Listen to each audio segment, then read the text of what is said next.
रवि और स्वागत करता हूं आपका हमारे YouTube चैनल तैयारी बूस्टर पर।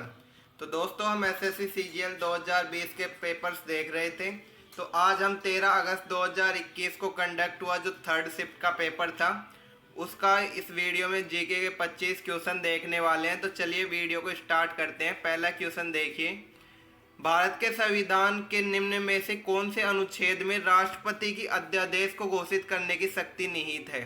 यानी कि राष्ट्रपति के अध्यादेश की शक्ति कौन से अनुच्छेद में है? तो अनुच्छेद है अनुच्छेद 123। अनुच्छेद 123 में राष्ट्रपति के अध्यादेश की शक्ति है, ध्यान रखिएगा। अगला क्वेश्चन देखिए, 12वीं शताब्दी ईस्वी में निम्नलिखित में से किस सम्राट ने ओडिशा के सूर्य मंदिर का निर्माण करवाया?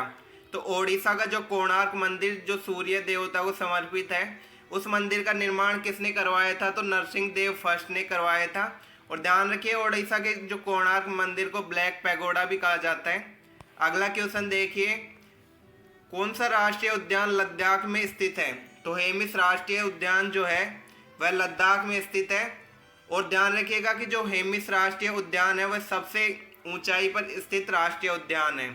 अगला क्वेश्चन देखिए, सिखों का प्रसिद्ध तीर्थ स्थल श्री हरमंदिर साहिब कहाँ स्थित है? तो श्री हरमंदिर साहिब कहाँ स्थित है? तो यह अमृतसर में स्थित है। और ध्यान रखिएगा, श्री हरमंदिर साहिब को जो प्रसिद्ध स्वर्ण मंदिर है उसके नाम से जाना जाता है। यानी कि स्वर्ण मंदिर और श्री हरमंदिर साहिब को ही कहा जाता है, ध्यान रखिएगा। अगला क्वेश्चन देखिए, आलू यट्टू किस राज्य का लोक नृत्य है? तो आलू यट्टू किस राज्य का लोक नृत्य है? तो ये नागालैंड राज्य का लोक नृत्य है, ध्यान रखिएगा।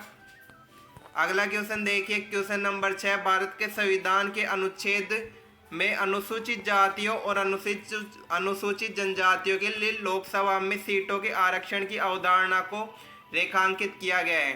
तो कौन से अनुच्छेद में लोकसभा में SC ST के लिए आरक्षण की व्यवस्था का उल्लेख है? तो अनुच्छेद 330 के अनुसार इस SC तथा ST के लिए लोकसभा में आरक्षण की व्यवस्था की गई है। अगला क्वेश्चन देखिए, नवंबर 2020 में किस राज्य की विधानसभा ने सरना कोड का प्रस्ताव पारित किया? तो किस राज्य की विधानसभा ने सरना कोड प्रस्ताव पारित किया है? तो झारखंड सरकार ने यह किया है, ध्यान रखिएगा। अगला क्वेश्चन देखिए, राष्ट्रीय शिक्षा नीति 2020 के अनुसार व्यावसायिक शिक्षा कौन सी कक्षा से इंटर्नशिप के साथ शुरू होगी? तो ये कक्षा 4 के साथ शुरू होगी, ध्यान रखिएगा। अगला क्वेश्चन देखिए, गर्भनाल में कितनी धमनियाँ होती हैं? तो गर्भनाल में कितनी धमनियाँ होती है? तो इसका सही आंसर हो जाएगा 2। गर्भनाल में 2 धमनियाँ होती है, ध्यान रखिएगा। क्वेश्चन नंबर 10 देखिए, चंद्रनगर या चंदन नगर 23 मार्च 1757 को ब्रिटिश नौसेना द्वारा कब्जा कर ली गई एक क्या थी? तो यह एक फ्रेंच कॉलोनी थी, ध्यान रखिएगा। और इसमें जो ब्रिटिश नौसेना का जो नेतृत्व किया गया था वो रॉबर्ट क्लाइव द्वारा किया गया था। अगला क्वेश्चन देखिए, अखिल भारतीय हरिजन सेवक संघ की स्थापना निम्नलिखित में से किस वर्ष में की गई? तो अखिल भारतीय जो हरिजन सेवक संघ था उसकी स्थापना 1932 में की गई थी। और इसके जो प्रथम अध्यक्ष थे वो प्रसिद्ध उद्योगपति घनश्याम दास बिड़ला थे, ध्यान रखिएगा। अगला क्वेश्चन देखिए, लसिका या लिम्फ सफेद रक्त कणिकाओं से निर्मित एक हल्का साफ तरल पदार्थ है जो रक्त में हानिकारक किस पर आक्रमण करता है? तो ये रक्त में जो जीवाणु या बैक्टीरिया होते हैं उन पर आक्रमण करते हैं, क्या? लसिका, जो कि वाइट ब्लड सेल्स कार्पल्स में उपस्थित होते हैं। अगला क्वेश्चन देखिए, क्रिकेट में निम्न में से कौन सी फील्डिंग पोजीशन बल्लेबाज के पीछे होती है? तो बल्लेबाज के पीछे कौन सी फील्डिंग होती है? तो बल्लेबाज के पीछे पहला स्लीपर लगता है, ध्यान रखिएगा। तो पहली स्लिप इसका सही आंसर हो जाएगा। अगला क्वेश्चन देखिए, निम्न में से कौन सी ब्रह्मपुत्र की एक सहायक नदी है जो भूटान से होकर बहती है? तो भूटान देश से होकर बहने वाली ब्रह्मपुत्र की सहायक नदी कौन सी है? तो वो नदी है वांगचू नदी। अगला क्वेश्चन देखिए, निम्न में से कौन सा बौद्ध स्थल उत्तर प्रदेश में स्थित है? तो कौन सा बौद्ध स्थल उत्तर प्रदेश में स्थित है? तो सारनाथ जो बौद्ध स्थल है वह उत्तर प्रदेश में स्थित है। और जो सांची का जो बौद्ध स्थल है वह मध्य प्रदेश में स्थित है। और काले के जो चैत्य की गुफाएं हैं वह महाराष्ट्र राज्य में स्थित है। और अमरावती का जो महाचैत्य है वह आंध्र प्रदेश में स्थित है। और ध्यान रखिएगा कि जो अमरावती का महाचैत्य है वह सम्राट अशोक के शासनकाल में बनवाया गया था। अगला क्वेश्चन देखिए, निम्नलिखित में से कौन सी अंतर्जनित बलों का परिणाम नहीं है? तो समुद्री जो तरंग है वह अंतर्जनित बलों का परिणाम नहीं है, बाकी जो अन्य ऑप्शन है वह अंतर्जनित बलों के परिणाम से उत्पन्न परिघटनाएं हैं।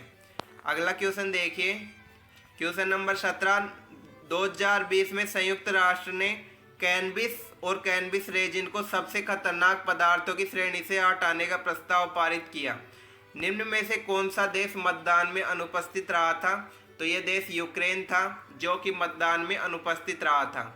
अगला क्वेश्चन देखिए, जनवरी 2021 में गुलमर्ग में आयोजित 10वीं राष्ट्रीय आइस हॉकी चैंपियनशिप ट्रॉफी का विजेता निम्न में से कौन है? करंट से क्वेश्चन था, तो 10वीं राष्ट्रीय आइस हॉकी चैंपियनशिप ट्रॉफी का विजेता कौन था? तो ये आईटीबीपी भारत तिब्बत सीमा पुलिस इसकी विजेता रही थी। और ध्यान रखिएगा कि आईटीबीपी की स्थापना 1962 में की गई थी। अगला क्वेश्चन देखिए, एक तरंग के लिए आवर्तकाल द्वारा विभाजित तरंग दैर्ध्य के बराबर होती है, यानी कि लैम्बडा अपॉन टी, यानी कि तरंग दैर्ध्य बटे में आवर्तकाल। किसका सूत्र होता है ये? तो ये सूत्र होता है तरंग वेग का। तरंग वेग का सूत्र होता है तरंग दैर्ध्य बटे आवर्तकाल। तो इसका ऑप्शन नंबर 3 सही हो जाएगा।